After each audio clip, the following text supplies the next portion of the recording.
Bro-tube. It's Dr. Other Bro, or your other familiar bro. Luke Mattingly here.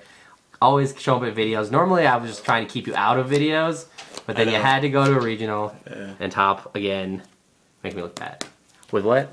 Inzektors. Inzektors. Alright, so you've been playing this deck a lot. You have a lot of thoughts on it, but let's just go and go through it. Yeah, let's do a brief deck list. So we got 3 Dragonfly. I had to borrow some cards. So, what a loser. 3 Centipede.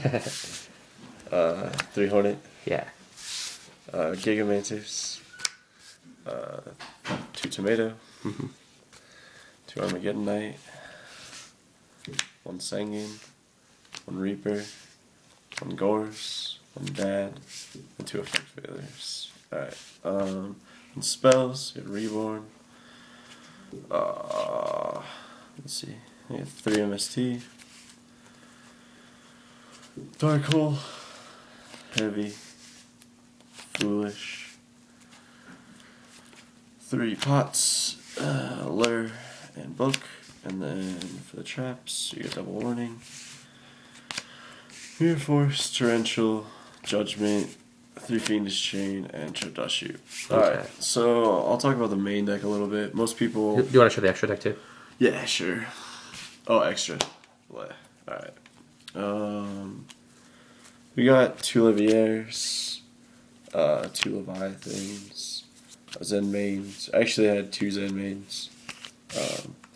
Giga Brilliant. It was not very great. I'd never played it. Yeah, check it out.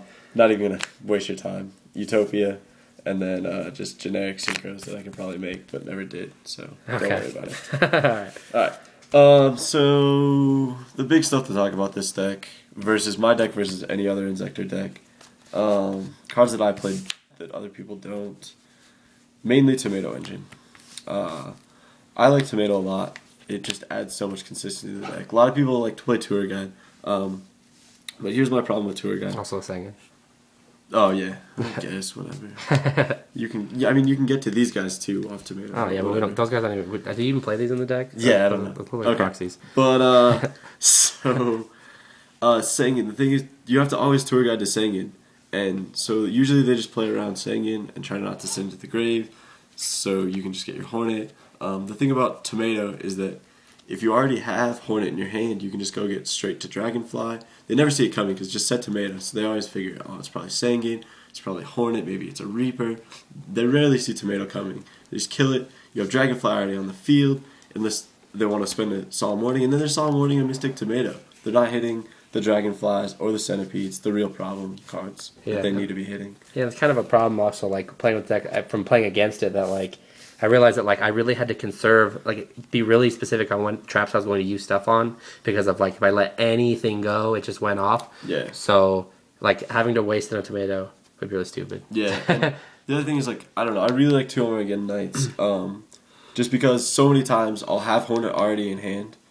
Just by playing 3, you do just draw it, and you can summon Armageddon Knight, and you just bait out Veilers. People Veiler that all the time, and you can see, I have a video of me playing against somebody in top 4, and he Veilers Armageddon Knight, and then just summon another to Armageddon Knight. Put your finger out. I'm gonna point right there. Yeah. Okay. On the video right there. I'll be playing versus a guy playing Agents, where I summon Armageddon Knight into another Armageddon Knight. But just another instance of Mystic Tomato when he has Birdman, and I suicide Mystic Tomato into Birdman into Reaper to attack his hand directly. It's just really good. I played it because it just seemed I wanted versatility. It would stall me a lot of games, like if I needed to. Another thing with Tour Guides is you just, a lot of times, if you don't have Hornet, you make a play where you just Tour Guide to Zen Mains, and you just sit and stall. And I just didn't like that mentality of having to wait and wait and wait. I'd rather be more active, because you can just ram this in and get stuff, and they can't Veiler, so that's nice. 2 Veilers, stop those wind-ups, stop the mirror match. I was really worried about the mirror match since this deck's like dirt cheap, even though I don't even own it. I have most of the stuff for it. Yeah, so hence why 3 Fiendish Chain, just for those mirror matches. This card was just MVP of the day for me. I played against a guy playing Antimatter who played Banishers and Macrocosmos in main deck, and he was just like the worst possible matchup you could ever have for this deck. And I ended up winning only just because he Solemn Judgmented and we went to time. But it was just impossibly hard. Fiendish Chain just stuck his Banisher and put in good work. I think some people are questionable on whether to play Giga Mantis or not. I OTK'd with this card all day. Just making simple plays here. I'll do a little demonstration. So like, Ooh. if you, a lot of the time you'll make this play where you'll make the Dragonfly play into Centipede, and then it's your main phase 2. So you can choose to exceed or not. A lot of the times I chose just to leave it out because I already had a Dragonfly coming. So they had to Dark Hole or they had to be able to kill 2 monsters. A lot of the time they couldn't do it, so I would just definitely, you win next turn if you get off both of these and you get that to hand. I can briefly show that, I guess. Where you just blow up, get this to hand, or you can get, well, there's a couple different ways you can do it, but well, I guess you blow up, get this, you can put it on there with a Hornet. Actually, no, I'll do it a different way. I like better. So if you already have this in hand, you'll do whatever, activate his effect, get this, then you can summon this, equip with that, then you'll put a Hornet on it. You usually like exceed these into a Leviathan, send this to grave. Okay, I'll grab one real fast. So then you use Dragonfly's effect with this, Giga Mantis effect to that, use your Hornet to blow up your Giga Mantis, and you're going to special summon 3 cards, since you're going to special summon 1 off Giga Mantis, and then 2, since 2 cards left Dragonfly. So the 1 from Giga Mantis is going to come from the grave, and then you're going to special summon 2 from your deck. And that's game right there. Like, you get equips from all of these 3 now, so you can just equip, or you can just equip, and that's plenty of damage. I think it's 96 or something. And then the thing is, even after this point in the game, because usually you don't have to equip this, but like if they do make a Gorse play or they stop you, you can always kill it, and then you can just make like doubles and mains if you want, if that's not there. And so like I just really like doing that, and you can just spam an OTK really easily with this deck. Trying to think. Chose 3 MSTs because I thought I'd see a lot of Fiendish Chains. I originally played Birdman and Call. I guess people talk about Call. Call I felt like was just going to be a target for Max C. So that's why I didn't play it. It just seemed like subpar too. Like I always sided it out game 2. So it just didn't seem worthwhile enough. Birdman, I liked it because you could go to Underground Arachnid and you go to Synchros. And the other thing I really liked it for was if you summon your Inzektor and they do like Veiler it or Fiendish Chain it, you can just pop it back to your hand, which is cool, but it was something else that I was always siding out game 2. And I feel like if you're always siding out a card game 2, like in every single matchup, you probably shouldn't be playing it, period. Yeah. And it just took me a really long time to figure that out. I guess people would ask why I play Gores with Fiendish Chains. I just think Gores is too good. I was expecting a lot of mirrors, so they're just going to blow up all your shit anyway and attack directly. It's good versus just every deck. I don't know, do you have any questions? I guess I can show my Well, I mean, like for one is this is just something I talk about, and I'm not, you can give whatever answer you want on this. What do you feel about Trap Dust Shoot right now in this format? Like, I think it has to be played in every single deck. Well, there you go. I don't know. It took me a while to turn me on to this card, but there was a game actually where I was playing against windups, and I had the chance to allure and remove my Spirit Reaper, and Spirit Reaper's pretty good against windups, so I was kind of iffy on doing it because I was like, oh man, I could stall. But what I ended up doing is I played the allure, banished Reaper, and drew 2 cards. I ended up drawing a Trap Dust Shoot. I Trap Dust Shoot his hand to reveal double Cyber Dragon, Effect Veiler, Warning, Decree, and Solemn Judgment. And being able to see those cards won me the game. Just to be able to make the right plays around his cards, know that he was going to set Decree, be able to MST, know that Cyber Dragons were coming, and exactly what was going to happen. This card just wins games on its own. Okay. It has to be played. Just checking. Yeah. Anyway, okay, and then is there anything now, like you played like 9 rounds or whatever with this, that you feel like you would change? No, I wouldn't change anything with the main deck. I really like the main deck. I guess people ask why I don't play Max C. 1, I'm poor. 2, I would actually, but I wouldn't play it in main deck. I realized my only losses were to windups and windup looping. So, obviously I would side Max C's. I'll briefly show my side deck just because. Okay. I don't know. Alright, you guys get a side this time. Alright, Deep Fissures. Yeah. People are like, oh my god, this doesn't make any sense, but real fast, it becomes an equip spell. So you're just being sent to grave. I sided in only against Dark World. I thought I was going to put it in versus Agents, but I ended up having too many other cards to put in versus Agents, so it just didn't make sense. Alright, those. Let's see. This is supposed to be triple Thunder King. I put those in against agents. I really like Thunder King, this format. I just think it's so good against so many decks. It's not good against Inzektors, but I put it in against windups. You can put it in against Curry. Definitely put it in against agents. Puts in a lot of work. Plants. I mean, Yeah. Here's something that I realized, that if you have Max C and you have Thunder King, windups really struggle to get over that, because they have to make a big push and you can just Max C. And so that's a big problem. Alright. Those are for Rabbit mainly. That's pretty much it.